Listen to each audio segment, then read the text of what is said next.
கவிநேசன் நான் கவி பாடுவேன், கவிநேசன் நான் கவி பாடுவேன், கவி பாடி களி கூறுவேன். புவியில் பூமானின் புகழ் பாடுவேன், புகழ் பாடி பொலிவேற்றுவேன். கவிநேசன் நான் கவி பாடுவேன், கவி பாடி களி கூறுவேன்.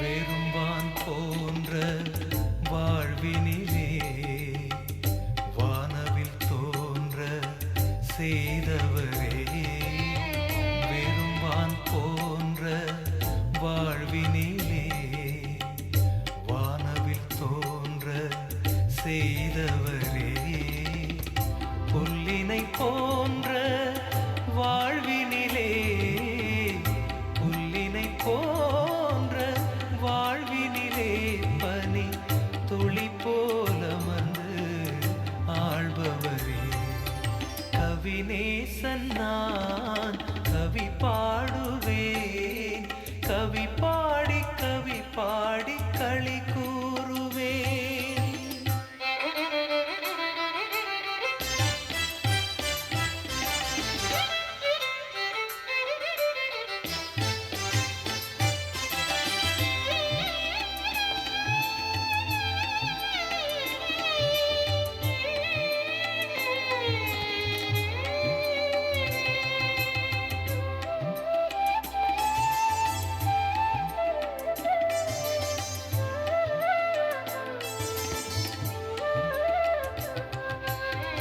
கரு உருவாகும் முன்னே தெரிந்தவரே, கைவிடாதென்னை காப்பவரே, கரு உருவாகும் முன்னே தெரிந்தவரே, கைவிடாதென்னை காப்பவரே, புது நாமத்தால் என்னை அழைப்பவரே, புது நாமத்தால் என்னை அழைப்பவரே, புனிதனே உம்பதம் சரணடைந்தே, கவிநேசன் நான் கவி பாடுவேன், கவிநேசன் நான் கவி பாடுவேன், கவி பாடி களி கூறுவேன். புவியில் பூமானின் புகழ் பாடுவேன், புகழ் பாடி பொலிவேற்றுவேன். கவிநேசன் நான் கவி பாடுவேன், கவி பாடி களி கூறுவேன்.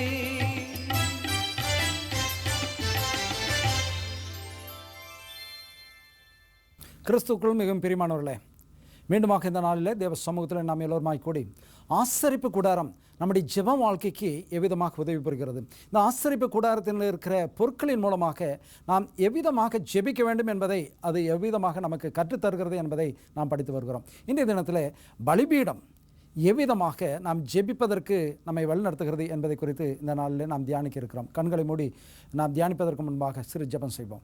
கிருபையும் இருக்க நேர்ந்து எங்கள் அருமை சுவாமி, இந்த ஆசரிப்பு கூடாரத்தின் மூலமாக ஜெபத்தை குறித்து நாங்கள் அதிகமாக அறிந்து கொள்ள தேவாவியானவர் எங்களுக்கு உதவி செய்யும்படியாய் இயேசுவின் நாமத்தில் கேட்கிறோம் அருமை பிதாவே, ஆமென். ஆம், கற்றுக்கொள் மிகவும் பிரியமானவர்களே, வேதத்தில் நாம் படிக்கின்ற பொழுது அநேக வழிமுறைகளை குறித்து வேதம் அழகாக சொல்கிறதை நாம் பார்க்கிறோம். தகன பலி, பாவ நிவாரண பலி, குற்ற நிவாரண பலி, போஜன பலி, பான பலி, சமாதான பலி, ஸ்தோத்திர பலி, பஸ்கா பலி, கடைசியாக அஞ்ஞான பலி என்றும் சொல்லப்படுகிறதை நாம் பார்க்கிறோம். எனவே இந்த பலிபீடத்திலே ஒவ்வொரு நாளும் பலி செலுத்தப்பட்டு வந்தது. இது போன்ற அநேக பலிகளை இஸ்ரவேல் ஜனங்கள் ஒவ்வொரு நாளும் தொடர்ந்து செலுத்தி வந்தார்கள் என்று நாம் வேதத்தில் படிக்கிறோம். லேவியராகமம் 6ஆம் அதிகாரம் 12வது 13வது வாக்கியத்தை நான் வாசிக்கின்ற பொழுது 12வது வாக்கியத்தையும் 13வது வாக்கியத்தையும் நான் வாசிக்கிறேன். லேவியராகமம் 6ஆம் அதிகாரம். பலிபீடத்தின் மேல் இருக்கிற அக்கினி அவியாமல் எரிந்து கொண்டு இருக்க வேண்டும். ஆசாரியன் காலைதோறும் அதன் மேல் எரியும்படி கட்டுகளை போட்டு அதன் மேல் சர்வாங்க தகன பலியை வரிசையாக வைத்து அதன் மேல் சமாதான பலிகளின் கொழுப்பை போட்டு தகனிக்க கடவன்.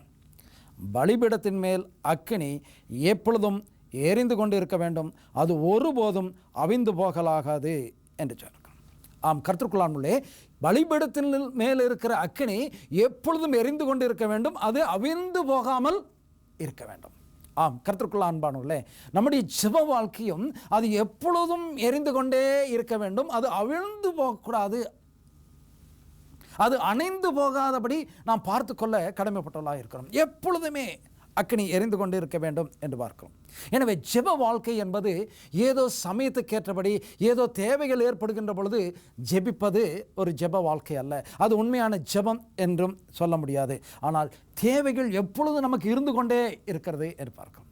தேவைகள் இல்லாத சமயம் சந்தர்ப்பம் ஏதாவது வாழ்க்கையில் இருக்கிறதா, ஏதாவது நேரம் இருக்கிறதா என்று சொன்னால் இல்லை. ஏதாவது எல்லா நேரங்களிலும் ஏதாவது ஒரு தேவை நமக்கு இருந்து கொண்டே இருக்கிறது என்று பார்க்கிறோம். எனவே ஜெபமும் நம்முடைய தேவை எப்பொழுதுமே இருந்து கொண்டு இருக்கிறது போல நாம் தேவனை நோக்கி ஜெபிப்பதும் எப்பொழுதுமே இருந்து கொண்டு இருக்க வேண்டும் என்று நாம் பார்க்கிறோம்.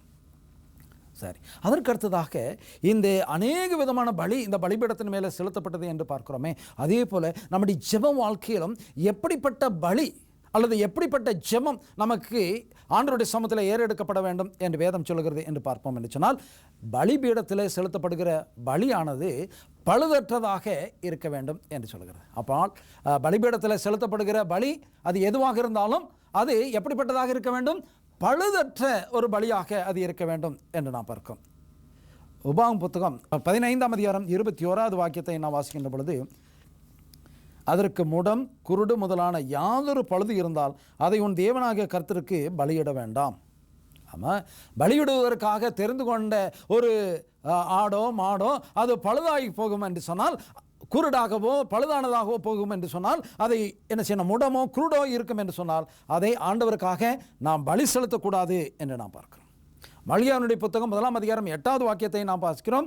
ஊனமானதையும் கெட்டுப்போனதையும் தேவனுக்கு பலியிடுகிறாயே, அது பலியிடலாமா? அப்படிப்பட்ட ஒரு பலியை ஆண்டவர் வெறுக்கிறார் என்று அழகாக சொல்கிறதை நீங்கள் நானும் அறிந்து கொள்ள கடமைப்பட்டவர்களாக இருக்கிறோம்.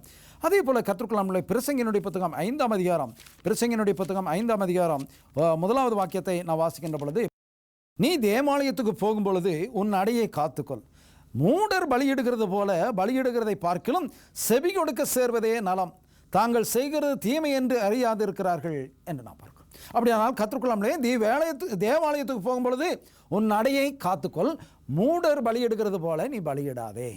ஆம், கர்த்தருக்குள்ளாமலே நாம் மூடர் பலியிடுகிறது போல நாம் பலியிடக்கூடாது. அதே போல் நம்முடைய ஜெபமும் எப்படிப்பட்டதாக இருக்க வேண்டும், பழுதற்றதாக இருக்க வேண்டும் என்று பார்க்கிறோம். வேதத்திலே ஆபேல் காயின் என்று இருவர் பலி செலுத்துவதற்காக ஆரம்பத்திலே போனார்கள் என்று பார்க்கிறோம். தேவன் ஆபேலனுடைய காணிக்கையை ஏற்றுக்கொண்டார், பலியை ஏற்றுக்கொண்டார். காயினுடைய பலியையோ ஆண்டவர் அங்கீகரிக்கவில்லை என்று வேதம் சொல்கிறது. அப்படியானால் கர்த்தருக்குள்ளானே ஆபேலனுடைய காணிக்கை அங்கீகரிக்கப்படுவதற்கு காரணம் அது தேவனுக்கு ஏற்புடையதாக இருந்தது.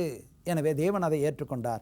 காயினுடைய வேதத்தை நான் பார்க்கணும்னு சொன்னால், நலமானதைத்தான் காயின் கொண்டு போனான். நிலத்திலே எது விளைந்ததோ அதிலே முதல் தரமானது நல்லதமான காரியங்களை தான் கொண்டு போய் ஆண்டவருடைய சமூகத்திலே அவன் பலியிட்டான். ஆனால் தேவன் அதை அங்கீகரிக்கவில்லை. ஏனென்றால் தேவனுக்கு அது பிரியமற்ற ஒரு பலியாக இருந்ததுனாலே, பிரியமற்ற ஒரு காணிக்கையாக இருந்ததுனாலே தேவன் அதை அங்கீகரிக்கவில்லை என்று நான் பார்க்கிறோம். அதே போல் நம்முடைய ஜெபமும் தேவனுக்கு பிரியமானதாக பழுதற்றதாக அது இருக்க வேண்டும் என்று நான் பார்க்கிறோம். பிலிப்பியருக்கு எழுதின புத்தகம் 2ஆம் அதிகாரம் 17வது வாக்கியத்தை நான் வாசிக்கின்ற பொழுது, பிலிப்பியருக்கு எழுதின புத்தகம் 2ஆம் அதிகாரம் 17வது வாக்கியத்தை நாம் வாசிக்கின்ற பொழுது அழகாக பவுலோபோஸ்தலன் சொல்கிறார், மேலும் உங்கள் விசுவாசமாகிய பலியின் மேல் ஊழியத்தின் மேலும் நான் வார்க்கப்பட்டு போனாலும் நான் மகிழ்ந்து உங்கள் அனைவரோடும் கூட சந்தோஷப்படுவேன் என்று நான் பார்க்கிறோம். அப்போ உங்கள் விசுவாசமாகிய பலியின் மேலே, எனவே கர்த்தருக்குள்ளாகவே நம்முடைய ஜெபம் பழுதற்ற ஒரு ஜெபமாக இருக்க வேண்டும் என்றால் அதில் என்ன கலந்து இருக்க வேண்டும், விசுவாசம் அதிலே இருக்க வேண்டும்.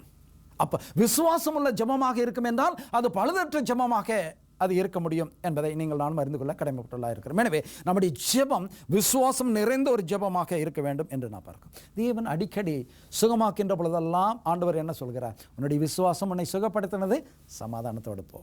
அப்படியானால் தேவ பிள்ளையே, உன்னுடைய விசுவாசம் உன்னை சுகப்படுத்தினது என்று தான் ஆண்டவர் சொல்கிறார். அப்படியானால் நாம் ஆசீர்வாதங்களையும் அனுகூலங்களையும் பெற வேண்டும் என்றால் நம்முடைய ஜெபம் விசுவாசம் நிறைந்த ஒரு ஜெபமாக அது இருக்க வேண்டும். அப்பொழுது தான் அது பழுதற்ற ஜெபமாக இருக்க முடியும் என்று நான் பார்க்கிறோம். அதே போல் யாத்ராம் புத்தகம் 23ஆம் அதிகாரம் 18வது வாக்கியத்தை நான் வாசிக்கின்ற பொழுது, யாத்ராம் புத்தகம் 23ஆம் அதிகாரம் 18வது வாக்கியத்தில் வேதம் இவ்விதமாக சொல்லுகிறது: எனக்கு இடும் பலியின் இரத்தத்தை புளித்த மாவுடன் செலுத்த வேண்டாம், எனக்கு இடும் பலியின் கொழுப்பை விடியற்காலம் வரைக்கும் வைக்கவும் வேண்டாம் என்று அழகாக ஆண்டவர் சொல்கிறார். அப்போ ஆண்டவர் என்ன சொல்கிறார்? பலியை செலுத்துகின்ற பொழுது அந்த பலியோடு கூட எது இருக்கக்கூடாது? புளித்த மாவு உடன் இரத்தத்தை பலி செலுத்தாதே. அப்போ அந்த புளித்த மாவு எப்படி மற்ற மாவையும் புளிக்க வைத்து விடுகிறதோ, அதே போல ஜெபத்திலே பாவமும் அக்கிரம சிந்தையும் அநியாய சிந்தையும் இருக்கும் என்றால் அது ஆண்டவருக்கு பிரியமற்றதாக மாறிவிடும், அது மற்றதையும் கெடுத்துவிடும் என்று நான் பார்க்கிறோம். அப்படியானால் தேவச்சனமே, தேவனுக்கு முன்பாக தேவ சமூகத்திலே ஜெபத்திலே நாம் கேட்கிற காரியங்கள் நல்ல காரியங்களாய் தேவனுக்கு பிரியமுள்ள ஒரு காரியங்களாய் இருக்கும் என்று சொன்னால் அந்த ஆசீர்வாதங்கள் நம்முடைய வாழ்க்கையை ஆசீர்வாதமாக மாற்றும். ஆனால் தகாத காரியங்களை தேவ சமூகத்திலே நாம் கேட்டு அதை பெற்றுக்கொள்கின்ற பொழுது அது நம்முடைய வாழ்க்கையை பால்படுத்தி விடும். எனவே அது வேண்டாம் என்று ஆண்டவர் சொல்லுகிறதை நான் பார்க்கிறோம். நீதிமொழியினுடைய புத்தகம் 28ஆம் அதிகாரம் 9வது வாக்கியம் என்ன சொல்லுகிறது என்றால், இந்த ஞானி 28ஆம் அதிகாரத்தில் 9வது வாக்கியத்தில் என்ன சொல்கிறார்? வேதத்தை கேளாதபடி தன் செவியை விளக்கிறவனுடைய ஜெபமும் அருவருப்பானது. கர்த்தருக்குள் அன்புள்ளே, வேதத்தை கேளாதபடி தன்னுடைய செவியை விளக்கிறவனுடைய, வேதம்னா எனக்கு வேண்டாம், வேதம் என்ன சொல்கிறது, சத்தியவசனம் என்ன சொல்கிறது, ஆண்டவர் என்ன சொல்கிறார், அதெல்லாம் எனக்கு வேண்டாம், எனக்கு விரும்புகிற, நான் வாஞ்சிக்கிற, எனக்கு ஆசைப்படுகிற அந்த காரியம்தான் எனக்கு வேண்டும் என்று நாம் ஜெபிக்கிறவர்களாக இருப்போம் என்றால் அது தேவ சமூகத்திலே அருவருப்பான ஒரு ஜெபமாக இருக்கிறது என்று வேதம் அழகாக சொல்கிறது. அநேக சமயங்களில் அநேகர் வேதம் என்ன சொல்லுகிறது என்பதையெல்லாம் கவனிப்பதே இல்லை. ஆண்டவர் என்ன சொல்லுகிறார் என்பதை சற்றும் சிந்தித்து பார்ப்பதே இல்லாமல் ஆண்டவருடைய சமூகத்திலே ஆண்டவரே இதை கொடும் அதை கொடும் என்று வேதம் சொல்வதற்கு மாறான காரியங்களை ஆண்டவருடைய சமூகத்திலே கேட்கின்ற பொழுது அது அருவருப்பான ஜெபமாக மாறிவிடுகிறது என்பதை உணராதபடி அநேக பிள்ளைகள் ஜெபித்து கொண்டிருக்கிறதை பார்க்க முடிகிறது. அப்படியானால் தேவப்பள்ளியே, உங்களுடைய ஜெபமும் என்னுடைய ஜெபம் எப்படிப்பட்ட ஒரு ஜெபமாக இருக்கிறது? வேதம் சொல்லுகிறதை கேட்கிறவர்களாக நீங்கள் நானும் இருக்கிறோமா? சங்கீத புத்தகம் 66வது சங்கீதம் 18வது வாக்கியத்தை வாசிக்கின்ற பொழுது சங்கீதக்காரன் அழகாக இங்கே என்ன சொல்கிறார் என்று பாருங்கள். சங்கீதம் 66வது சங்கீதம் 18வது வாக்கியம்: என் இருதயத்தில் அக்கிரம சிந்தை கொண்டிருந்தேன், ஆனால் ஆண்டவர் எனக்கு செவி கொடார். அப்போ என்னுடைய இருதயத்திலே அக்கிரம சிந்தை, தகாத சிந்தை, தகாத எண்ணங்களோடு, தகாத யோசனையோடு ஆண்டோட சமூகத்தில் அப்படிப்பட்ட தகாத எண்ணங்களை சிந்தையோடு கூட நான் ஆண்டோட சமூகத்தில் நான் ஜெபிப்பேன் என்று சொன்னால் ஆண்டவர் என்ன சொல்கிறார்? அதற்கு செவி கொடுப்பது இல்லை. கர்த்தருக்குள் அன்பு, அநேக சமயங்களிலே தகாத சிந்தையோடு கூட நாம் என்ன செய்யணும்? ஆண்டோட சமூகத்தில் ஜெபிக்கிறோம். அப்படி ஜெபிச்சுட்டு ஆண்டவர் எனக்கு செவி கொடுக்கல, என்னுடைய ஜெபத்தை கேட்கல, என்னுடைய ஜெபத்திற்கு அவர் பதில் தரவில்லை என்று ஆண்டவர் மேலே குறை சொல்லுகிறவர்களாகவும் அநேக சமயங்களிலே நாம் மாறிவிடுகிறதை நாம் பார்க்கிறோம். ஆனால் நாம் என்ன உணர்ந்து கொள்வதில்லை? இதோ ஆகாத சிந்தையோடு அக்கிரம சிந்தையோடு நாம் ஜெபித்து கொண்டிருக்கிறோம் என்பதை உணராதபடி நாம் ஜெபித்து விட்டு ஆண்டவர் எனக்கு பதில் தரவில்லை என்று ஆண்டவர் மேலே பலி சுமத்துகிறவர்களாக நாம் இருந்து கொண்டிருக்கிறோம் என்பதை உணர கடமைப்பட்டவர்களாக இருக்கிறோம். அப்படியானால் கர்த்தருக்குள் அன்புள்ளே, நம்முடைய ஜெபத்தில் என்ன இருக்கக்கூடாது? அக்கிரம சிந்தை இருக்கக்கூடாது. அக்கிரம சிந்தை எது? தேவனுக்கு பிரியமற்ற ஒரு எண்ணம், பிரியமற்ற ஒரு காரியம் அக்கிரம சிந்தை என்று நான் பார்க்கிறோம். எனவே தேவன் என்ன விரும்புகிறார், வேதம் என்ன சொல்லுகிறது என்பதை உணர்ந்து ஆண்டோட சமூகத்திலே நாம் ஜெபிப்போம் என்று சொன்னால் நம்முடைய சிந்தனையிலோ நம்முடைய எண்ணங்களிலோ அது அக்கிரமம் வராதபடி நம்மை காத்துக்கொள்ளும் என்று நான் பார்க்கிறோம். யாக்கோப்பினுடைய புத்தகம் 4ஆம் அதிகாரம் 4வது வாக்கியத்தை நாம் வாசிக்கின்ற பொழுது யாக்கோப்பு இதை குறித்து என்ன சொல்லுகிறார் என்று பாருங்கள். விபச்சாரரே, விபச்சாரிகளிலே உலக சிநேகம் தேவனுக்கு விரோதமான பகை என்று அறியீர்களா? ஆகையால் உலகத்திற்கு சிநேகிதனாய் இருக்க விரும்புகிறவன் தேவனுக்கு பகைஞனாய் இருக்கிறான். எவ்வளவு கடினமான ஒரு வார்த்தையாக இருக்கிறது என்று பாருங்கள். உலக சிநேகம் தேவனுக்கு விரோதமான பகை. அப்படியானால் கற்றுக்கொள்ளாமே அநேக சமயத்தில் உலகத்தை நேசிக்கிறவர்களாக, உலகத்தின் ஆசாபாசங்களில் விருப்பம் கொண்டவர்களாக, உலகத்தின் ஆசாபாசங்கள் எங்களுக்கு வேண்டும், அதிலே நான் திளைத்திருக்க வேண்டும், அதிலே நான் இன்புற்றிருக்க வேண்டும், அதிலே நான் எப்பொழுதும் இருந்து கொண்டிருப்பதற்காக ஆண்டவரே அவைகளை எனக்கு தாரும் என்று உலக ஆசாபாசங்களிலே உலகத்தின் மேலே சிநேகம் வைத்தவர்களாக, லோத்தினுடைய மனைவி இதோ சோதோம் குமாராவின் மேலே சிந்த வைத்து அவள் உப்புத்தூணாக மாறி போனது போல நீங்கள் நானும் உலகத்தின் மேலே சிநேகம் வைத்து கொண்டு உலகத்தினுடைய ஆசாபாசங்களிலே நாம் விருப்பம் கொண்டவர்களாக ஆண்டவருடைய சமூகத்திலே நாம் ஜெபிக்கின்ற பொழுது அது தேவனுக்கு விரோதமான பகை என்று அறியீர்களா என்று அழகாக பக்தன் சொல்கிறான் என்று பார்க்கிறோம். எனவே உலகத்துக்கு சிநேகிதனாக இருக்க விரும்புகிறவன் தேவனுக்கு பகைஞனாக இருக்கிறான். அப்படியானால் தேவச்சனமே, தேவனுக்கு பகைஞர்களாக இருந்து கொண்டு நாம் கேட்கிற காரியங்களில் தேவனுக்கு பகைஞர்களாக இருந்து கொண்டு ஆண்டவருடைய சமூகத்தில் நாம் கேட்கின்ற பொழுது எப்படி ஆசீர்வாதங்களை நீங்கள் நான் பெற்றுக்கொள்ள முடியும்? எனவே தேவச்சனமே, நம்முடைய ஜெபத் எப்படிப்பட்டதாக இருக்க வேண்டும்? உலக சிநேகம் இல்லாததாக இருக்க வேண்டும். உலகத்தினுடைய ஆசாபாசங்களிலே உலகத்தின் மேலே விருப்பம் இல்லாதவர்களாக, பற்று இல்லாதவர்களாக நம்முடைய ஜெபம் அமைந்திருக்க வேண்டும் என்று அழகாக பக்தன் சொல்கிறதை நீங்கள் நானும் அறிந்து கொள்ள கடமைப்பட்டதாக இருக்கிறோம். அப்படியானால் நம்முடைய ஜெபம் எப்படிப்பட்ட ஒரு ஜெபமாக இருக்கிறது? தேவனுக்கு விரோதமான உலக சிநேகத்தினாலே ஆட்கொள்ளப்பட்டவர்களாய், தேவனுக்கு விரோதிகளாய், தேவனுக்கு பகைஞர்களாக இருந்து கொண்டு தேவனுடைய சமூகத்திலே ஆண்டவரே இதை எனக்கு தாரும், அதை எனக்கு தாரும் என்று ஆண்டவருடைய சமூகத்திலே ஜெபித்து ஒன்றும் பெற்றுக்கொள்ளாமல் இருந்து கொண்டு ஆண்டவருக்கு பகைஞனாக இருந்து கொண்டு ஆண்டவர் எனக்கு ஒன்றுமே செவி கொடுக்கவில்லை என்று ஆண்டவர் மேலே குறை சொல்லிக் கொண்டு இருக்கிற பிள்ளைகளாக நீங்கள் நானும் இருந்து கொண்டிருக்கிறோமா என்று யோசித்து பார்க்க கடமைப்பட்டவர்களாக இருக்கிறோம். யாத்திராம் புத்தகம் 20ஆம் அதிகாரம் 20வது வாக்கியத்தை வாசிக்கின்ற பொழுது இதோ அந்த பலியை குறித்து இன்னொரு காரியத்தை அழகாக இங்கு சொல்லப்படுகிறதை நீங்கள் நானும் பார்க்க முடியும். யாத்திராம் புத்தகம் 20ஆம் அதிகாரம் 26வது வாக்கியம், என் பலிபீடத்தின் மேல் உன் நிர்வாணம் காணப்படாதபடிக்கு படிகளால் அதன் மேல் ஏறவும் வேண்டாம். அப்போது பலி செலுத்துகிறவன் என்ன செய்ய வேண்டும்? அந்த பலி செலுத்துகிற அந்த பலிபீடத்தின் மேலே படிகளினாலே ஏறி போகாமல் இருக்க வேண்டும். அப்படி ஏறி போகின்ற பொழுது அவனுடைய நிர்வாணம் காணப்படும் என்று ஆண்டவர் சொல்கிறார். அப்படியானால் கற்றுக்கொள்ளாமே பலிபீடம் செய்கின்ற பொழுது அது படிகள் நிறைந்த ஒரு பலிபீடமாக இருக்கக்கூடாது என்று ஆண்டவர் சொல்கிறார். ஏனென்றால் அந்த படிகளில் ஏறுகின்ற பொழுது அவனுடைய நிர்வாணம் காணப்படும் என்று சொல்கிறார். அப்படியானால் கற்றுக்கொள்ளாமே பலி செலுத்துகிறவன் கவனிக்க வேண்டிய இன்னொரு காரியம், படிகள் பலிபீடத்தை ஏறுவதற்கு பலி செலுத்துவதற்காக நாம் போகின்ற பொழுது படிகளின் மேலே ஏறி செல்லக்கூடாது என்று நான் பார்க்கிறோம். ஆம் கற்றுக்கொள்ளாமே நம்முடைய நிர்வாணம், சரீர அவமானம் காணப்படாதபடி இருக்க வேண்டும் என்று சொல்கிறார். யாக்கோப்பு இதை குறித்து சொல்கின்ற பொழுது என்ன சொல்கிறார் என்று பாருங்கள். யாக்கோப்பு 4ஆம் அதிகாரம் 3வது வாக்கியம், நீங்கள் விண்ணப்பம் பண்ணியும் உங்கள் இச்சைகளை நிறைவேற்றும்படி செலவழிக்க வேண்டும் என்று தகாத விதமாய் விண்ணப்பம் பண்ணுகிறபடியினால் பெற்றுக்கொள்ளாமல் இருக்கிறீர்கள். தேவச்சனமே, நம்ம பெற்றுக்கொள்ளாமல் இருப்பதற்கு, ஆண்டவருடைய சமூகத்தில் ஆசீர்வாதத்தை பெற்றுக்கொள்ளாமல் இருப்பதற்கு காரணம் என்ன என்று இங்கு ஆண்டவர் சொல்கிறார் என்பதை அறிந்து கொண்டோமா? நீங்கள் ஜெபம் பண்ணுறோம், விண்ணப்பம் பண்ணுகிறீர்கள். ஆனால் எப்படி விண்ணப்பம் பண்ணுகிறோம்? உங்களுடைய இச்சைகளை நிறைவேற்றும்படி செலவழிக்க வேண்டும் என்று தகாத விதமாய் விண்ணப்பம் பண்ணுகிறபடியால் பெற்றுக்கொள்ளாமல் இருக்கிறீர்கள் என்று சொல்கிறார். ஆம் கற்றுக்கொள்ளாமே, நாம் விண்ணப்பம் ஜெபம் செய்கின்றது எப்படிப்பட்ட ஜெபமாக இருக்க வேண்டும்? நம்முடைய இச்சைகளை நிறைவேற்றுவதற்கு கேட்கிற ஒரு ஜெபமாக இருக்கக்கூடாது. ஆம், கல்வாரி சிலுவையில் 2 கல்லர்கள் தொங்கிக் கொண்டிருந்தார்கள் என்று பார்க்கிறோம். இருவரும் கொஞ்ச நேரம் ஆண்டவரை தூசித்தார்கள். ஆனால் கொஞ்ச நேரத்தில் ஒரு கல்லன் சொல்கிறான், 2 பேரும் சொல்கிறாங்க, இதோ நீ சிலுவையில் இருந்து இறங்கி வா, எங்களையும் இறக்கிக்கொள்ளும், எங்களையும் ரட்சித்துக்கொள்ளும் என்று இருவரும் ஜெபிக்கிறதாக வேதம் சொல்லுகிறது. ஆனால் கொஞ்ச நேரத்தில் இன்னொரு கல்லன் சொல்கிறான், எப்போ அடுத்த கல்லனை பார்த்து சொல்கிறான், எப்பா நம்ம 2 பேரும் அக்கிரமமும் அநியாயமும் இந்த சிலுவை பாடுகளுக்கும் மரணத்திற்கும் நம்ம பாத்திரராக இருக்கிறோம். எத்தனையோ அக்கிரமங்களை அநியாயங்களை செய்திருக்கிறோம். ஆனால் இவரோ ஒன்றும் செய்யவில்லை, அப்படிப்பட்ட இந்த ஆக்கணிக்கு ஏற்ற விதமாக ஒன்றும் செய்யவில்லை என்று சொல்லிட்டு அப்போ ஆண்டோட சொல்லலாம், ஆண்டவரே உடைய ராஜ்யத்திலே வருகின்ற பொழுது அடியனை நினைத்துக்கொள்ளும் என்று.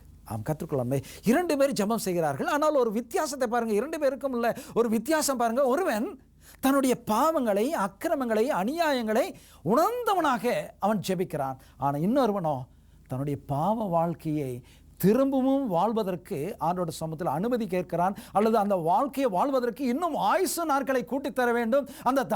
அதுவும் அப்படிப்பட்ட ஒரு அக்கிரமமான ஒரு வாழ்க்கை வாழ்வதற்கு தண்டனை இல்லாதவனாக, எந்தவித தண்டனையும் இல்லாத ஒரு வாழ்க்கை வாழ்வதற்கு அவன் வாஞ்சிக்கிறதை பார்க்க முடியும். அப்படியானால் கற்றுக்கொள்ள அன்பே, அப்படியானால் இந்த இன்னொரு கல்லனுடைய ஜெபம் கேட்கப்படாததற்கு காரணம் தன்னுடைய இச்சையை, தன்னுடைய பாவ வாழ்க்கையை திரும்ப வாழ்வதற்காக ஆண்டோட சமூகத்தில் அனுமதியோ அல்லது ஆசீர்வாதத்தையோ கேட்டபடினாலே அவன் அவைகளை பெற்றுக்கொள்ளாமல் இருக்கிறான். ஆனால் இன்னொரு கல்லனோ, ஆண்டவரே, நான் இப்பொழுது செய்த பாவங்களுக்கு அக்கிரமங்களுக்கு நான் தண்டனை அனுபவித்துக் கொண்டு இருக்கிறது சரிதான் ஆண்டவரே, ஆனால் சுவாமி என்னை உம்முடைய ராஜ்யத்தில் வருகின்ற பொழுது நினைத்துக்கொள்ளும் என்று அவன் ஜெபித்ததனாலே அவனுடைய ஜெபம் கேட்கப்பட்டது என்று வேதம் அழகாக சொல்கிறது என்று நான் பார்க்கிறோம். எனவே நம்முடைய ஜெபம் நம்முடைய இச்சைகளை நிறைவேற்றுகிற ஒரு ஜெபமாக அது இருக்கக்கூடாது. அப்படி இருந்தால் அது என்ன செய்யணும்? கேட்கப்படாது என்று வேதம் சொல்கிறதை நான் பார்க்கிறோம். ரோமருக்கு எழுதின புத்தகம் 12ஆம் அதிகாரம், ரோமருக்கு எழுதின புத்தகம் 12ஆம் அதிகாரம் 1வது வாக்கியத்தில் அழகாக அப்போஸ்தலன் என்ன சொல்கிறார் என்று பாருங்கள். ரோமருக்கு எழுதின புத்தகம் 12ஆம் அதிகாரம் 1வது வாக்கியத்தில், அப்படி இருக்க சகோதரரே, நீங்கள் உங்கள் சரீரங்களை பரிசுத்தமும் தேவனுக்கு பிரியமான ஜீவ பலியாக ஒப்புக் கொடுக்க வேண்டும் என்று தேவனுடைய இரக்கங்களை முன்னிட்டு உங்களை வேண்டிக் கொள்கிறேன். இதுவே நீங்கள் செய்யத்தக்க புத்தியுள்ள ஆராதனை. அப்போ நம்முடைய சரீரங்களை ஜீவ பலியாக ஆண்டவருக்கு ஒப்புக் கொடுக்க வேண்டும் என்று அழகாக பக்தன் என்று சொல்கிறதை பார்க்கிறோம். அதுவே செய்யத்தக்க புத்தியுள்ள ஆராதனை. எனவே நம்முடைய சரீர இச்சைகளையும் சரீர ஆசைகளையும் சரீர விருப்பங்களையும் ஆண்டோட சமூகத்தில் கேட்கிறவர்களாக இராதபடி அதை ஜீவ பலியாக ஆண்டவருக்கு நாம் அர்ப்பணிக்க கடமைப்பட்டவர்களாக இருக்கிறோம். அதை அர்ப்பணித்து தேவ சமூகத்தில் அவைகளெல்லாம் விட்டு ஜீவ பலியாக நம்முடைய சரீர ஆசாபாசங்களை எல்லாம் ஜீவ பலியாக அவைகளை தகனித்து விட்டு தேவனுக்கு விருப்பமான காரியங்களை, தேவனுக்கு பிடித்தமான காரியங்களை ஆண்டோட சமூகத்தில் ஜெபத்தில் நாம் கேட்போம் என்று சொன்னால், நம்முடைய இச்சைகளை அல்ல, தேவனுக்கு பிரியமான காரியங்களை கேட்கிற ஒரு பிள்ளைகளாக இருப்போம் என்றால் நம்முடைய ஜெபம் கேட்கப்படும் என்று நாம் அறிந்து கொள்ள கடமைப்பட்டவர்களாக இருக்கிறோம். அதே போல யோவான் எழுதின சுவிசேஷம் 9ஆம் அதிகாரம் 31வது வாக்கியத்தை நாம் வாசிக்கின்ற பொழுது, யோவான் எழுதின சுவிசேஷம் 9ஆம் அதிகாரம் 31வது வாக்கியத்தை வாசிக்கின்ற பொழுது இங்கு வேதம் என்ன சொல்கிறதுனா, பாவிகளுக்கு தேவன் செவி கொடுக்கிறதில்லை என்று அறிந்திருக்கிறோம்.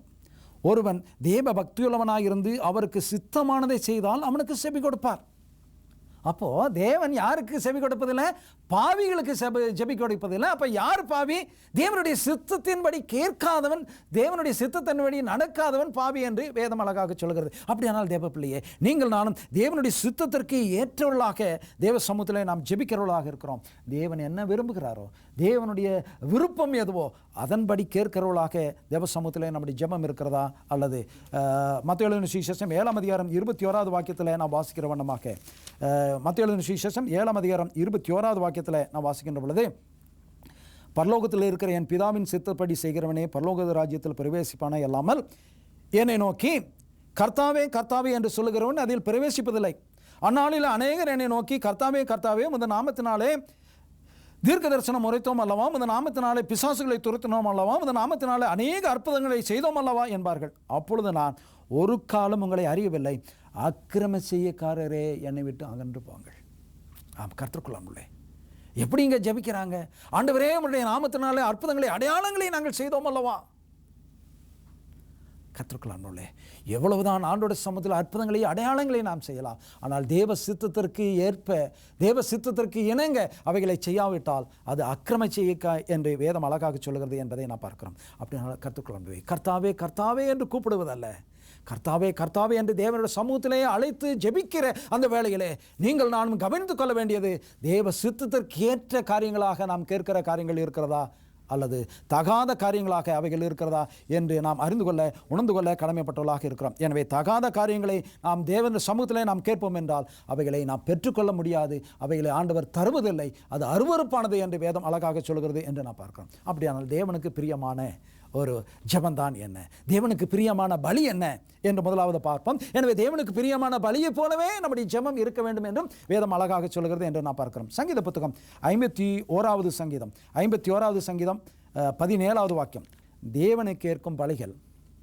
நொறுங்குண்ட ஆவிதான், தேவனே நொறுங்குண்டதும் நறுங்குண்டதுமான இருதயத்தை நீர் புறக்கணியீர் என்று சொல்கிறார். அப்படினால் தேவனுக்கு ஏற்ற ஒரு பலி அது நொறுங்குண்ட இருதயம் என்று நான் பார்க்கிறோம். கர்த்தருக்குள்ளானே நொறுங்குண்ட இருதயத்தை ஆண்டவர் அதிகமாக விரும்புகிறார். இதோ பாவத்திலும் அக்கிரமத்திலும் அநியாயத்திலும் வாழ்ந்து கொண்டிருக்கிற நாம் உள்ளம் உடைந்து நொறுங்கி ஜெபிக்கிற ஜெபம் ஆண்டவருக்கு மிகவும் பிடித்தமான ஒரு ஜெபமாக, ஏற்புள்ள ஒரு ஜெபமாக இருக்கிறது என்று பார்க்கிறோம். சங்கீத புத்தகம் 141 சங்கீதம் 2வது வாக்கியத்தில், என் விண்ணப்பம் உமக்கு முன்பாக தூபமாகும், என் கையெடுப்பு அந்தி பலியாகவும் இருக்க கடவுது என்று சொல்கிறேன். கற்றுக்கொள்ளவே ஆயக்காரனும் பரிசேயனும் ஜெபிக்க போனார்கள். ஆயக்காரன் தன்னுடைய இருதயத்தில் அடித்து கொண்டு, ஆண்டவரே இந்த பாவியான மனுஷன் மேல் இறங்கும் என்று ஜெபித்தான். ஆனால் பரிசேயனோ இதோ தன்னுடைய ஆண்டவருடைய சமூகத்தில் தன்னுடைய கைகளை உயர்த்தியவனாக ஆண்டவரை ஏறிட்டு பார்த்து, இதில் நான் தசம்பாங் கொடுக்கிறேன், உண்மையோடு முத்தமத்தோடு கூட இருக்கிறேன் என்று அவன் ஜெபித்தான். பரிசேயன் நீதிமானாக்கப்பட்டு செல்லவில்லை, ஆயக்காரன் நீதிமானாக்கப்பட்டவனாக அவன் போனான் என்று வேதம் சொல்கிறது. அப்படியானால் கற்றுக்கொள்ளாமலே தேவனுக்கு ஏற்கிற ஒரு ஜெபம், இருதயத்திலே நொறுங்குண்டு அழுது புலம்பி, நம்முடைய பாவங்களுக்காய் அக்கிரமங்களுக்காய் அழுது புலம்பி, ஆண்டவரே என்னை காப்பாற்றும் என்று கதறுகிற ஒரு ஜெபம் ஆண்டவருக்கு மிகவும் பிடித்தமான ஒரு ஜெபமாக இருக்கிறது என்று நான் பார்க்கிறோம். ஓசியானுடைய புத்தகம் 6ஆம் அதிகாரம் 6வது வாக்கியத்தை நாம் பார்க்கின்ற பொழுது, தகன பலியை பார்க்கலாம் தேவனை அறிகிற அறிவே நான் விரும்புகிறேன் என்று சொல்கிறார். எனவே தகன பலியை பார்க்கலாம் தேவனை அறிந்து கொள்ளுகிற அறிவு, தேவனை எப்படி ஆகணும் நான் அறிந்து கொள்ள வேண்டும், தேவ சத்தியத்தை தேவ சித்தத்தை உணர்ந்து கொள்ள வேண்டும் என்று விரும்பி ஜெபிக்கிற ஒரு ஜெபமாக இருக்கும் என்றால் அதுவே ஆண்டவர் விரும்புகிற ஒரு ஜெபமாக இருக்க முடியும் என்று நான் பார்க்கிறோம். கற்றுக்கொள்ளாமலே எபிரேயருக்கு எழுதின புத்தகம் 11ஆம் அதிகாரம் 4வது வாக்கியத்தை நான் வாசிக்கின்ற பொழுது, இதோ ஆபேலினுடைய காணிக்கையும் காயினுடைய காணிக்கையும் அங்கு ஆண்டவர் விவரித்து சொல்கிறதை நான் பார்க்கிறோம். அப்படியானால் கற்றுக்கொள்ளவே ஆபேலினுடைய காணிக்கை தேவனுக்கு பிரியமானதாக இருந்தது, காயினுடைய காணிக்கை ஆண்டவருக்கு பிரியமற்றதாக இருந்தது. அதே போல் நம்முடைய ஜெபம் தேவனுக்கு பிரியமான ஒரு ஜெபமாக இருக்கிறதா அல்லது தகாத ஆகாத அருவருப்பான ஒரு ஜெபமாக இருக்கிறதா என்று யோசித்து பார்த்து தேவனுக்கு பிரியமான விதத்திலே நம்முடைய ஜெபங்கள் அமையும் என்றால் நாம் ஆசீர்வாதத்தை பெற்றுக்கொள்ள முடியும். எனவே அப்படிப்பட்ட ஒரு ஆசீர்வாதத்தை நீங்கள் நான் பெற்றுக்கொள்ளத்தக்கதாக நம்முடைய ஜெபம் தேவனுக்கு பிரியமான ஒரு ஜெபமாக, அது எப்பொழுதும் ஜெபித்து கொண்டு இருக்கிற ஒரு ஜெபமாக, ஆண்டவருக்கு ஏற்ற ஒரு பலியாக நம்முடைய ஜெபம் இருக்கத்தக்கதாக தேவன் உதவிச்சுவராக. கண்களை மூடி ஜெபம் செய்வோம். கிருபையும் இருக்க நேர்ந்து எங்கள் அருமை சுவாமி, இந்த வேலைக்காய் நமக்கு நன்றி செலுத்துகிறோம், ஸ்தோத்திரத்தை எடுக்கிறோம் சுவாமி. எங்களுடைய ஜெபம் அருவருப்பானதாக தகாத பிடிக்காத ஜெபமாக இராதபடி கர்த்தாவே நமக்கு ஏற்ற ஒரு ஜெபமாக இருக்க, நறுங்குண்ட இருதயத்தை விரும்புகிறீரே அப்படிப்பட்ட ஒரு ஜெபமாக எங்களுடைய ஜெபம் இருக்க கர்த்தாவே எங்களுக்கு உதவி செய்யும். இப்பொழுதும் தங்களுடைய பாவங்களுக்காய் அக்கிரமங்களாய் நொறுங்கி அழுது ஜெபிக்கிற பிள்ளைகளுடைய ஜெபத்தை கேட்டு எங்களுக்கு நீர் பதிலளித்து உண்மையான ஜெபத்தை நாங்கள் கற்றுக்கொள்கிற பிள்ளைகளாய் நாங்கள் காணப்பட கர்த்தரை எங்களுக்கு உதவி செய்ய முடியாது. இயேசுவின் நாமத்தில் கேட்கிறோம் அருமை பிதாவே, ஆமென்.